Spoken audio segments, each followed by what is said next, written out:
It's just that I think the public needs to be informed. We need to be told the benefits versus the risk. We need to know what we're facing. Well, the darker side of the polio vaccine, and what nobody knows, is that Jonas Salk has pointed out that in the last 10 years in this country, 2/3 of all the cases of polio have been vaccine-induced. How many cases is that, Bob? How many cases, Bob?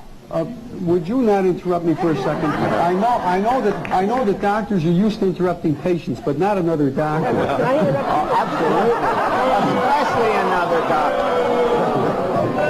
Chief, I think, but let's get. He does make a point that we should also say Sabin is live and live vaccine, and Salk is inactive. Is inactive, as we say in the laboratory. All right. How many was it? They ask. Well, how many people know that the European epidemic of polio, there were about 20 or 30 cases in this country. Now, of course, the American doctors will argue that the reason why polio disappeared in this country was because of the vaccine. But then why did it disappear in Europe in the 1940s and the 1950s without mass vaccination? Right. Why doesn't it occur in the third world where only 10% of the people have ever been immunized against polio or anything else? So, in other words, we may be fighting a tiger that died. That's quite correct. Ask the people in Great Britain. Ask the people in Japan who back here, gentlemen, if you please. I've got probably the smartest audience we've ever had. I have a question. How long a delayed action, if any, would you connect this with, like MS?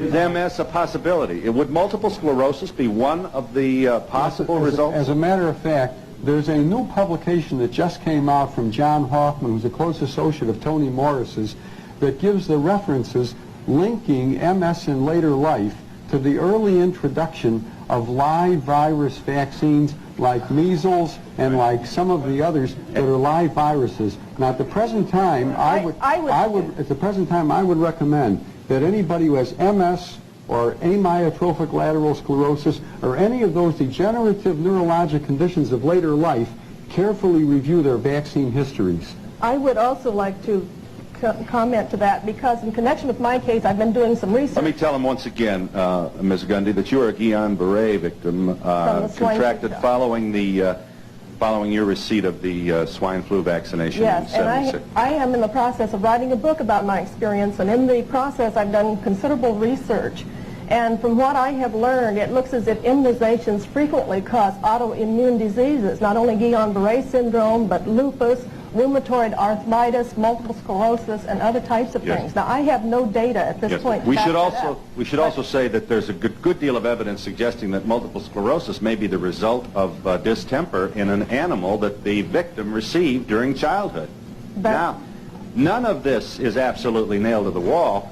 But that's the problem with this. What's a mother to do with all of these balls in the air and nobody really certain? I would just like to also comment that we had 46 million people vaccinated with the swine flu shot. And I have written to Ralph Nader's organization. I have written to some of the government organizations trying to get them to do a survey, an ongoing survey, to see if these vaccinations do cause autoimmune diseases or what the reactions are. I can't even get a response because I'm not a doctor, I have no clout, I'm a nobody. Mrs. Grant, why were you shaking your head? Bill, it isn't only with that vaccine, it's with all vaccines. Yes. They are not interested in the adverse reactions. As a matter of fact, if I may, I'd like to invite anyone to write to me if they've had an adverse reaction. I'd like to help the government because they don't want to know, but I would like to know. I am a mother of 3 children, and I have been informed and I've read up on these things. And I chose not to vaccinate my children, but when they get to school, why is it that I have to fight for my rights as a mother and the choice I've made? Let me just quickly, we're long, but that's a very important question. Here are the states in which you either have the totally free decision about whether or not to vaccinate, or we're calling them loophole states, states where they're not going to send your child to solitary if you don't have his card, you know? All right, California.